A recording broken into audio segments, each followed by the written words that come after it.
കുവൈറ്റിലെ ലേബർ ക്യാമ്പിലുണ്ടായ തീപിടുത്തത്തിൽ മരിച്ച 11 മലയാളികൾ 9 പേരെ തിരിച്ചറിഞ്ഞു. മരിച്ചവരിൽ കൊല്ലം, പത്തനംതിട്ട ജില്ലകളിൽ നിന്നുള്ള 6 പേരും കാസർഗോഡ് ജില്ലയിലെ 2 പേരും കോട്ടയത്തെ ഒരാളുമുണ്ട്.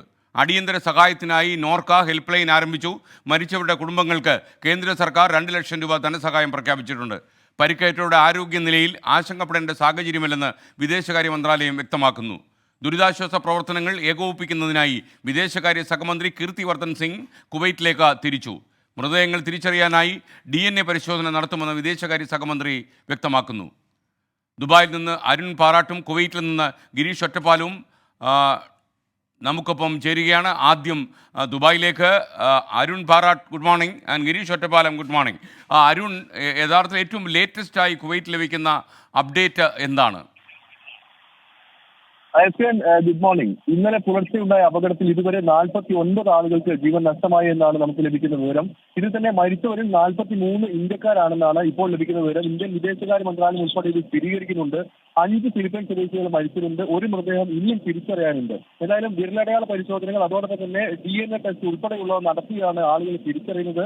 50-ലേറെ ഇന്ത്യക്കാർക്ക് പരിക്കേറ്റിട്ടുണ്ട് എന്നാണ് വിദേശകാര്യ മന്ത്രാലയം നേരത്തെ പുറത്തുവിട്ട വാർത്താക്കുറിപ്പിൽ പറയുന്നത്. മരിച്ചവരിൽ 11 ആളുകളാണ് മലയാളികളുള്ളത്. ഇതിൽ തന്നെ 9 ആളുടെ വിശദാംശങ്ങളാണ് നമുക്ക് ഇതുവരെ ലഭ്യമായിട്ടുള്ളത്. ഇതിൽ 3 പത്തനംതിട്ട സ്വദേശികളുണ്ട്, 3 കൊല്ലം സ്വദേശികളുണ്ട്, 2 കാസർഗോഡ് സ്വദേശികളുണ്ട്, ഒരു കോട്ടയം സ്വദേശിയുണ്ട്. ഇനി 2 പേരുടെ വിശദാംശങ്ങൾ കൂടി നമുക്ക് ലഭിക്കേണ്ടതുണ്ട്.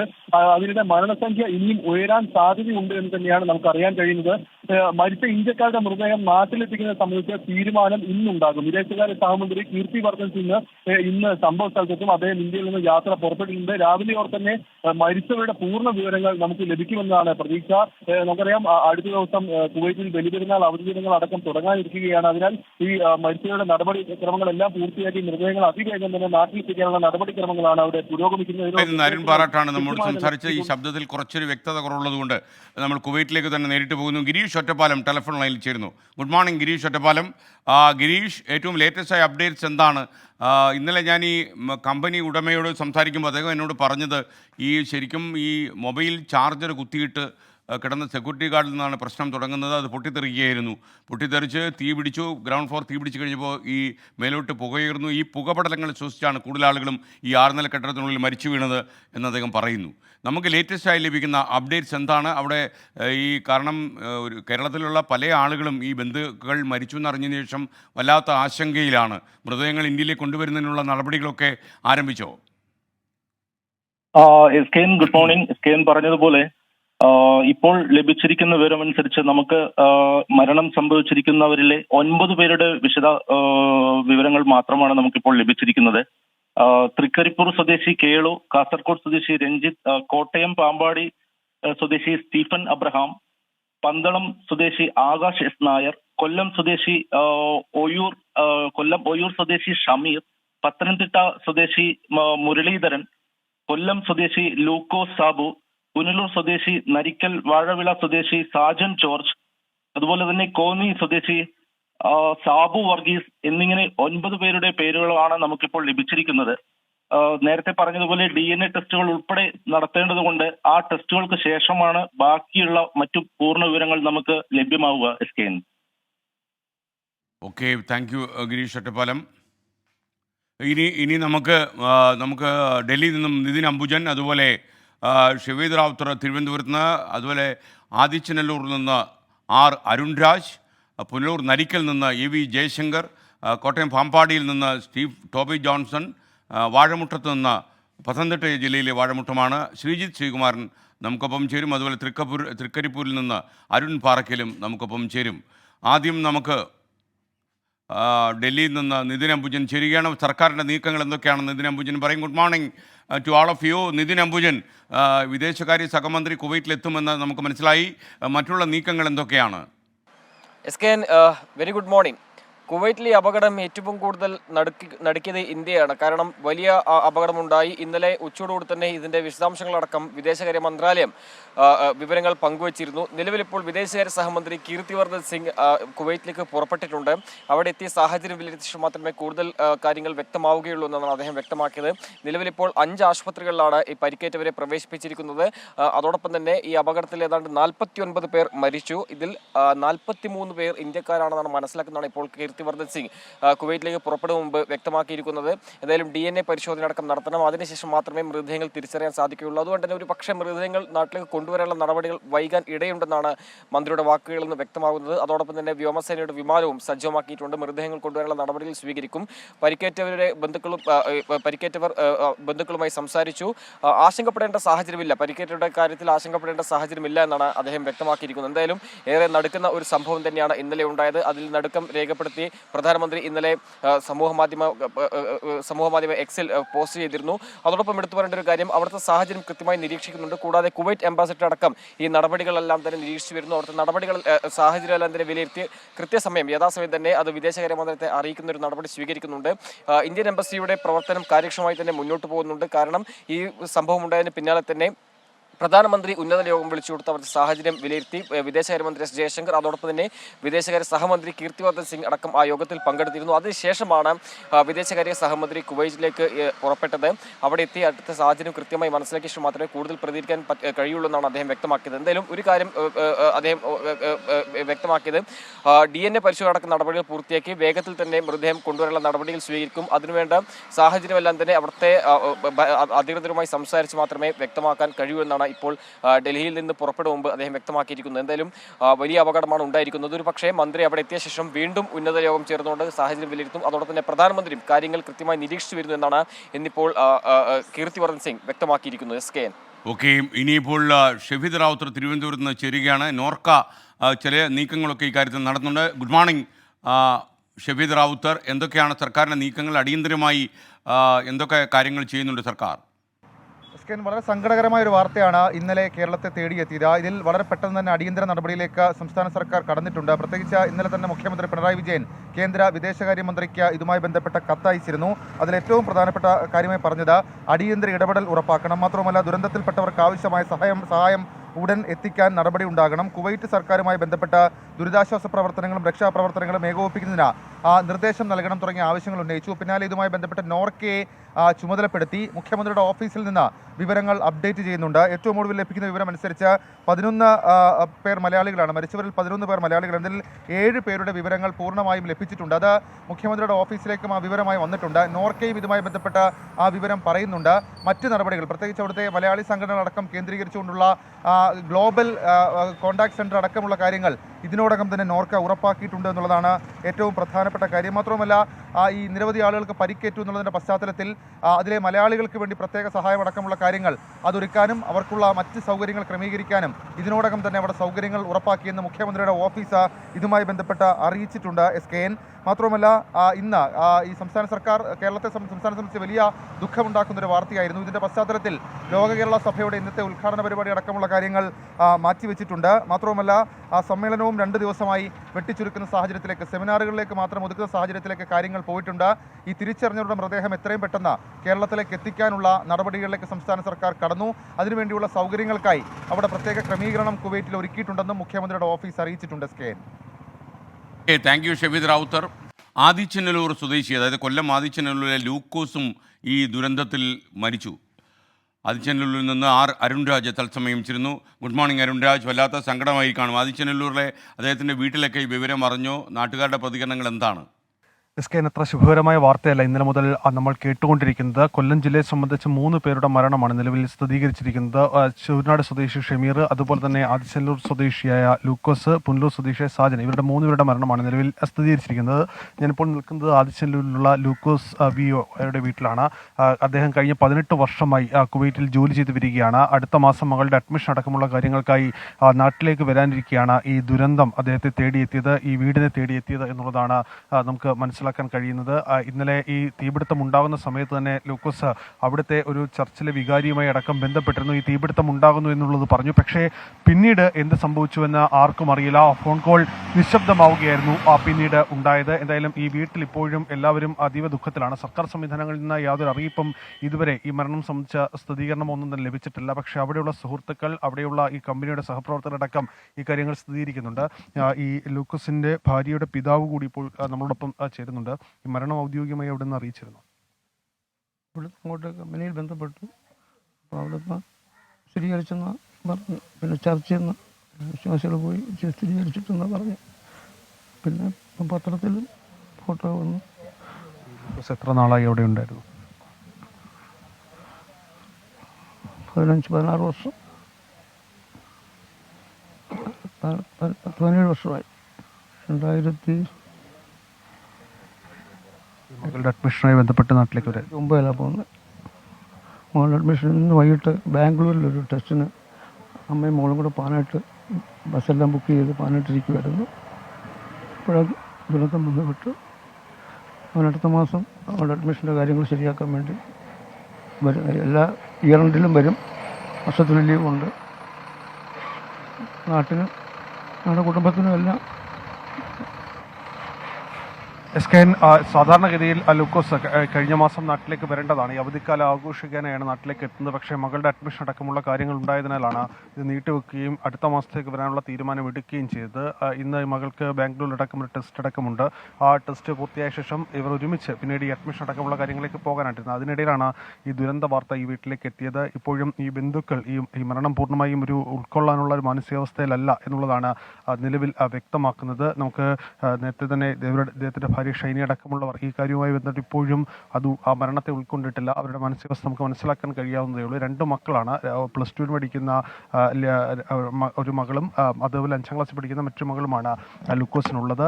ഇപ്പോഴും ഈ നാട്ടുകാരടക്കം ഈ വിവരം അറിഞ്ഞ് ഇവിടേക്ക് വന്നുകൊണ്ടിരിക്കുകയാണ്. ഈ സഹോദരങ്ങളടക്കം ഈ വിദേശത്ത് തന്നെയാണുള്ളത്. കുവൈറ്റിലടക്കം ഉള്ള സഹോദരങ്ങളും ലൂക്കോസിനുണ്ട്. എന്തായാലും കൊല്ലം ജില്ലയിൽ 3 മരണമാണ്, കുവൈറ്റിലുള്ള 3 പേരുടെ മരണമാണ് നിലവിൽ സ്ഥിരീകരിച്ചിട്ടുള്ളത്. ഓക്കെ, അരുൺ രാജാണ് ആദിച്ചനല്ലൂരിൽ നിന്ന് നമുക്കൊപ്പം ചേർന്നത്. അവിടെ ലൂക്കോസാണ് ഈ കുവൈറ്റിൽ മരിച്ചത്. ഇനി പത്തനംതിട്ട വാഴമുട്ടത്ത് PV മുരളീധരനും ഈ സംഭവത്തിൽ മരിച്ചു. വാഴമുട്ടത്തുനിന്ന് ഈ PV മുരളീധരൻ്റെ വീട്ടിനടുത്തുനിന്ന് ശ്രീജിത്ത് ശ്രീകുമാരൻ കൂടി നമുക്കൊപ്പം ചേരുന്നു. Good morning Sreejith Sreekumaran. എനിക്കറിയാം നല്ലൊരു പ്രഭാതം പറയാനുള്ള സാഹചര്യമല്ല, പക്ഷേ ശീലം കൊണ്ട് നമ്മൾ പറഞ്ഞു പോകുന്നു എന്നാണ്. പറയൂ ശ്രീജിത്ത്, വിവരങ്ങൾ. തീർച്ചയായും SKN, ഒരു ദാരുണമായ സംഭവം. അതിൻ്റെ നടുക്കത്തിൽ തന്നെയാണ് പത്തനംതിട്ടയിലും ഏതാണ്ട് 3 പേരാണ് ഇത്തരത്തിൽ ദാരുണമായി ആ ഒരു തീപിടുത്തത്തിൽ കൊല്ലപ്പെട്ടത്. ഇവിടെ ഇപ്പോൾ നമ്മളുള്ളത് വാഴമുട്ടത്താണ്. വാഴമുട്ടത്തെ ആ വീട് വളരെ വിഷമത്തോടു കൂടിയാണ്. അദ്ദേഹത്തിൻ്റെ ഭാര്യ ഗീതയും മകളും ആ വീട്ടിൽ ഉണ്ട്. ആ വീട്ടിൽ അവരെ ഇതുവരെ വിവരം അറിയിച്ചിട്ടില്ല. ഒരു അപകടം സംഭവിച്ചു, ആശുപത്രിയിലാണെന്ന് മാത്രമാണ് പറഞ്ഞിട്ടുള്ളത്. ഇപ്പോൾ സഹോദരന് മാത്രമാണ് ആ വിവരം അറിയാവുന്നത്. ഏതാണ്ട് 30-ലധികം വർഷമായി ആ നാട്ടിൽ പോയി കഷ്ടപ്പെട്ട് അദ്ദേഹം ഉണ്ടാക്കിയെടുത്ത വീടും മറ്റുമാണ് നമ്മൾ തൊട്ടടുത്ത് കാണുന്നത്. ഓക്കെ, അതിനുശേഷം ഏതാണ്ട് കുറച്ച് മാസങ്ങൾക്ക് മുമ്പ് ഇവിടെ നാട്ടിൽ വന്നിരുന്നു. അതിനുശേഷം അദ്ദേഹം തിരിച്ചു പോകുന്നില്ല എന്നാണ് ആദ്യഘട്ടത്തിൽ പറഞ്ഞത്. പിന്നീട് പ്രൊജക്റ്റുമായി ബന്ധപ്പെട്ടൊക്കെ അവിടെ നിരന്തര വിളികൾ വന്നു. അങ്ങനെ തിരിച്ചു പോയെന്നാണ് പറയുന്നത്. നമ്മോടൊപ്പം അദ്ദേഹത്തിൻ്റെ സഹോദരൻ ബിനു കൂടി ചേരുന്നുണ്ട്. ബിനുവിനോട് നമുക്കൊന്ന് ചോദിക്കാം. വിഷമത്തിലാണെന്ന് അറിയാം, പക്ഷേ ഔദ്യോഗികമായൊരു വിവരം അവിടെ നിന്ന് നമുക്ക് ലഭിച്ചോ? കമ്പനിയുടെ ഭാഗത്തുനിന്ന് ഇതുവരെ ഒന്നും ലഭിച്ചിട്ടില്ല. എംബസി മുഖാന്തരം അവർ തന്ന ലിസ്റ്റിൻ പ്രകാരം മരണപ്പെട്ടവരുടെ ലിസ്റ്റിൽ പേരുണ്ടായിരുന്നു. അങ്ങനെയാണ് നമ്മൾ കൺഫേം ചെയ്യുന്നത്. നമ്മളിത് എപ്പോഴാണ് അറിയുന്നത്? നമ്മൾ അങ്ങോട്ട് വിളിച്ചു നോക്കുകയോ മറ്റോ ചെയ്തിരുന്നോ? രാവിലെ തൊട്ടേ വിളിക്കുന്നുണ്ട്, ഇങ്ങോട്ട് വിളിക്കുന്നില്ലായിരുന്നു. എല്ലാ ദിവസവും രാവിലെയും വൈകിട്ടും എപ്പോഴും വിളിക്കുന്നതാണ്. ഇന്നലത്തെ ദിവസം വിളിയില്ലായിരുന്നു. അപ്പോൾ അതുകൊണ്ട് അങ്ങോട്ട് വിളിച്ച് നോക്കുമ്പോഴെല്ലാം ഫോൺ റിങ് ചെയ്യുന്നുണ്ട്, ഇപ്പോഴും റിങ് ചെയ്യുന്നുണ്ട്. പക്ഷേ എടുക്കുന്നില്ല. ഈ എത്ര വർഷമായിട്ടാണ് പുള്ളി അവിടെ ഉള്ളത്? 32 വർഷമായിട്ട്. ഈ കമ്പനിയിൽ തന്നെ ആയിരുന്നു അതോ? 32 വർഷം ഈ കമ്പനിയിലല്ലായിരുന്നു. ഇതിന് മുൻപ് വേറൊരു കമ്പനിയിലായിരുന്നു. അതിനുശേഷം ഇവിടെയാണ് ഇപ്പോൾ ഏറ്റവും കൂടുതൽ ജോലി ചെയ്തത്. എന്നാണ് അവസാനമായിട്ട് നാട്ടിലേക്ക് വന്നത്? ഇപ്പം ഫെബ്രുവരി 20-ാം തീയതിയാണ് പോകുന്നത്. ഈ 20. ഇതിനു മുമ്പ് തിരിച്ചു പോകുന്നില്ല എന്നൊക്കെ തിരിച്ചു പോകുന്നില്ല എന്നുള്ളൊരിതിൽ വന്ന അത് കഴിഞ്ഞ് ചെയ്തുകൊണ്ടിരുന്ന വർക്കിൻ്റെ കുറച്ചെന്തോ തീരാനുണ്ട്. അവിടുന്ന് പിന്നെ അവർ വിളിച്ചുകൊണ്ടിരിക്കുകയായിരുന്നു. അങ്ങനെയാണിപ്പം അത് കഴിഞ്ഞ് തിരിച്ച് നാട്ടിലേക്ക് വന്ന് സെറ്റിലാകാനുള്ള ഇതിലായിരുന്നു. മകൻ പഞ്ചാബിലാണോ? മകൻ പഞ്ചാബിലാണ്. മകൻ കൂടി വരാനുണ്ട്. മകൻ പഞ്ചാബിലാണ് എന്നാണ് അറിയിക്കുന്നത്. മകനെ വിവരം അറിയിച്ചിട്ടുണ്ടല്ലോ. മകനെ വിവരം അറിയിച്ചിട്ടുണ്ട്. പക്ഷേ മകൾക്കോ അല്ലെങ്കിൽ അമ്മയ്ക്കോ ഭാര്യയ്ക്കോ ഇത്തരത്തിലുള്ള വിവരം ഇതുവരെ നൽകിയിട്ടില്ല. ആശുപത്രിയിലാണെന്ന് മാത്രമാണ് പറഞ്ഞിട്ടുള്ളത്. ഇത് കൂടാതെ 3 പേർ, പത്തനംതിട്ടയിലെ ആകാശ്, ശശിധരൻ നായർ, അത് ഇന്നലെ വൈകുന്നേരത്തോടു കൂടി ആ വിവരം വീട്ടിൽ അറിയിച്ചിട്ടുണ്ടായിരുന്നു. ഇതുകൂടാതെ സജു വർഗീസ്, അദ്ദേഹം അട്ടച്ചാക്കൽ സ്വദേശിയാണ്. അദ്ദേഹവും ഉണ്ടായിരുന്നു ഈ പ്രദേശത്ത്. ഇദ്ദേഹത്തിൻ്റെ കൂടെ 2 പേരായിരുന്നു. ഈ മുരളീധരൻ്റെ കൂടെ 2 പേരായിരുന്നു ആ മുറിയിലുണ്ടായിരുന്നു.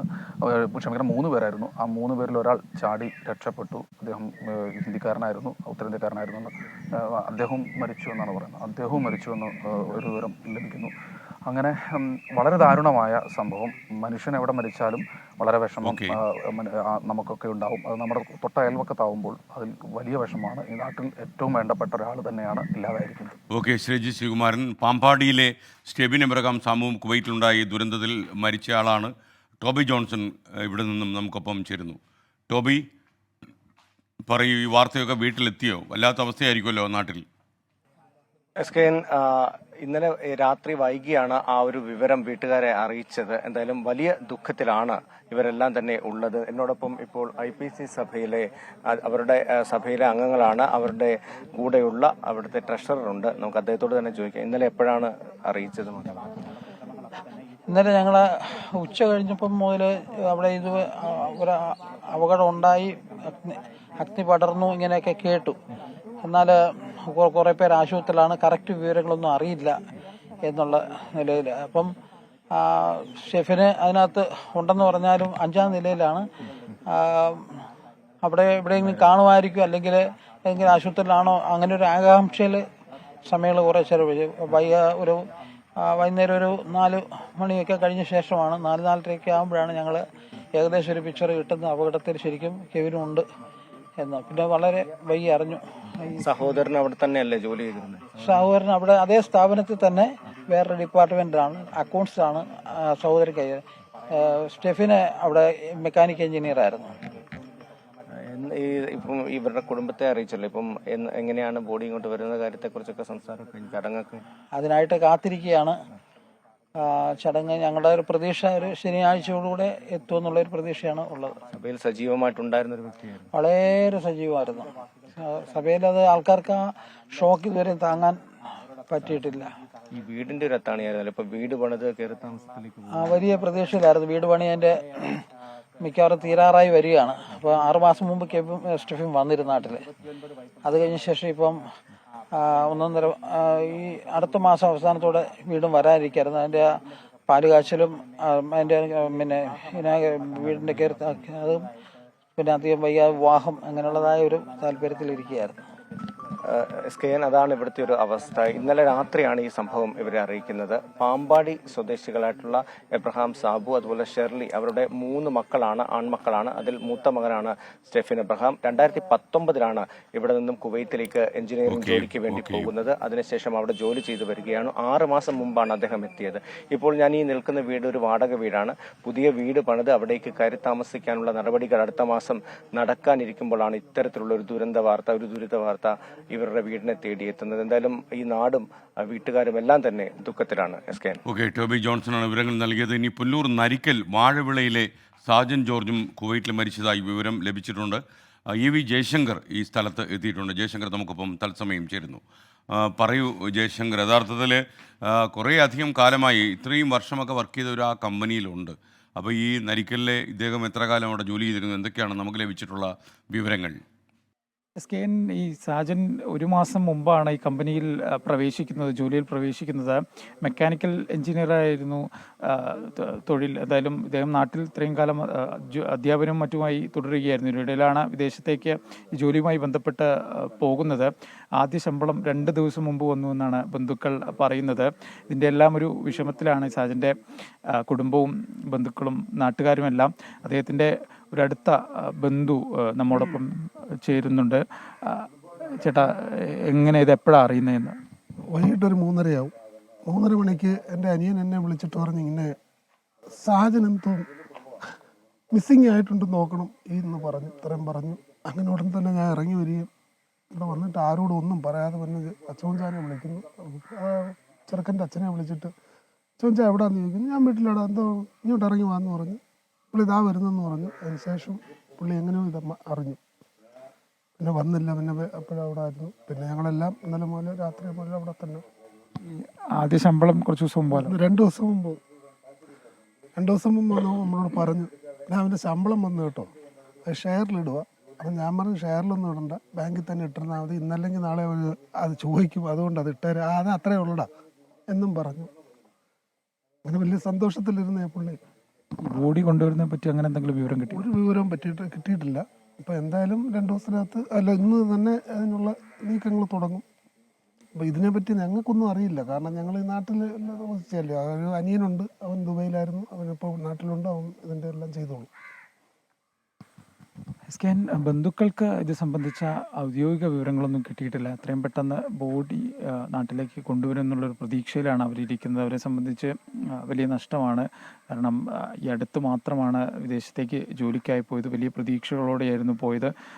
ഈ ശമ്പളം കഴിഞ്ഞ ദിവസമാണ് വീട്ടിലേക്ക് എത്തുന്നത്. അത്തരത്തിൽ സന്തോഷകരമായിരിക്കുന്ന ഒരു അവസ്ഥയിലാണ് ഇത്തരത്തിലൊരു മരണം അവരെ തേടി വരുന്നത്, ഈ ഒരു വാർത്ത വരുന്നത്. അതിൻ്റെ ഒരു നടുക്കത്തിലാണ് ഈ നാടും കുടുംബവും എല്ലാം തന്നെ. ഇനി എന്തായാലും ഈ മൃതശരീരം ഇങ്ങോട്ട് എത്തിക്കും, അതിനുള്ളൊരു കാത്തിരിപ്പിലാണ്. അവസാനമായി ഒന്ന് കാണാനുള്ളൊരു കാത്തിരിപ്പിൽ കൂടിയാണ് അവരുള്ളത്. എസ്കെ, ഓക്കെ. നരിക്കൽ വാഴവിളയിലെ സ്റ്റീഫൻ ജോർജിൻ്റെ വീട്ടിൽ നിന്നാണ് നമുക്കൊപ്പം ഇദ്ദേഹം ചേർന്നത്. സാജൻ ജോർജാണ്. കൊട്ടാരക്കര ബ്യൂറോയിലെ വി ജയശങ്കറാണ് നമുക്കൊപ്പം ചേർന്നത്. കാസർഗോഡ് തൃക്കരപ്പൂർ സ്വദേശിയായ കുഞ്ഞിക്കേളുവും കുവൈറ്റിൽ മരിച്ചു എന്ന വാർത്തയുണ്ട്. അരുൺ പാറയ്ക്കൽ നമുക്കൊപ്പം തൃക്കരിപ്പൂരിൽ നിന്ന് ചേരുകയാണ്. അരുൺ, പറയൂ.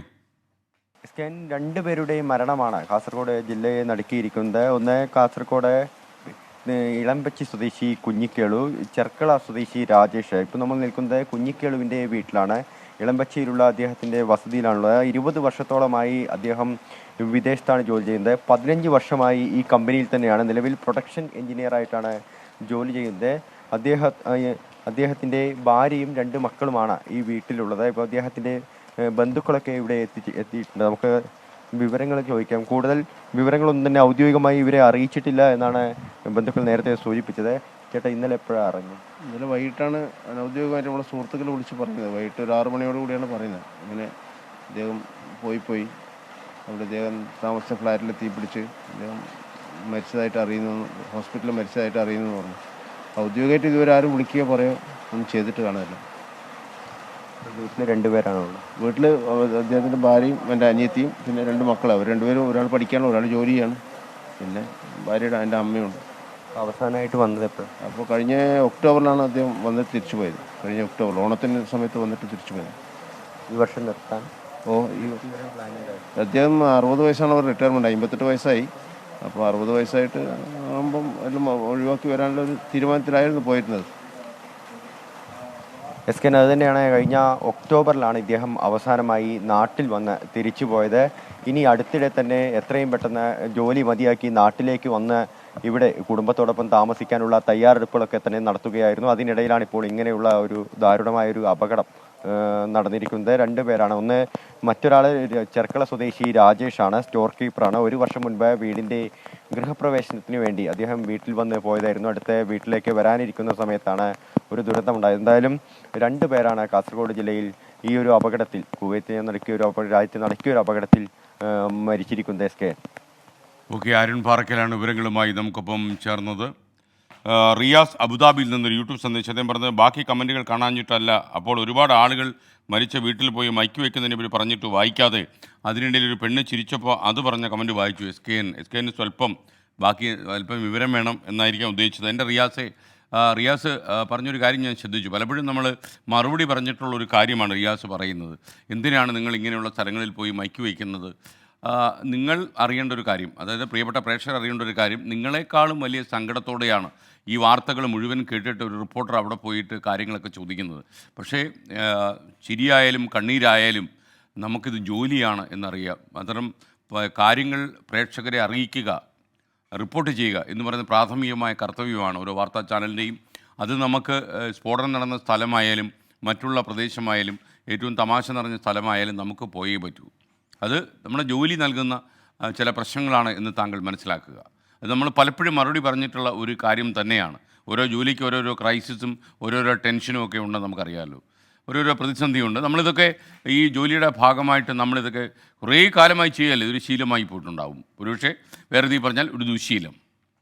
അപ്പോൾ അതുകൊണ്ട് ഇങ്ങനെയുള്ള സ്ഥലങ്ങൾ മൈക്കുമായിട്ട് പോകരുത് എന്ന് പറഞ്ഞാൽ നടക്കുന്ന കാര്യമല്ല എന്നുള്ള കാര്യം കൂടി താങ്കളോട് ഞാൻ പറയുകയാണ്.